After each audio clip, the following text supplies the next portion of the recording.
ఓ మీ అమ్మ కోసం తీసుకున్న చీరను చూసి తెగ మురిసిపోతున్నావు కదా. చూడండి, మీరు వెళ్ళి ఆమె కాళ్ళు పట్టుకునేదానిక మన ఇంట్లో ఫంక్షన్కు రాలేదు. మీకుంటే సరిపోతుందా? మీ అమ్మ కూడా మీ మీద ఉండాలి కదా ప్రేమ. అయిందేదో అయిపోయింది లేవే, ఇప్పుడు అమ్మ వస్తుంది కదా, అదే చాలు.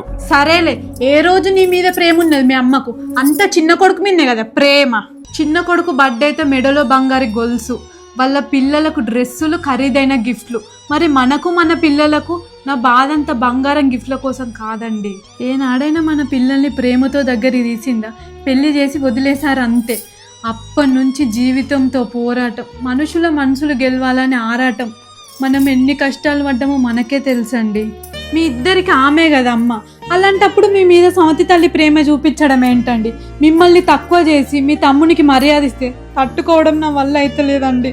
ప్రతి ఇంట్లో అత్త బాధ్యతగా లేకపోతే, కొడుకు కోడల్ని సమానంగా చూడకపోతే, వాళ్ళ పిల్లల మీద ప్రేమను పంచకపోతే, మీ కుటుంబం ప్రేమ అభిమానాలతో కాకుండా కక్ష కోపంతో బ్రతుకుతారు. చూస్తే ఇద్దరు కొడుకుల్ని సమానంగా చూడు, లేకపోతే ఇద్దరిని వదిలేయి.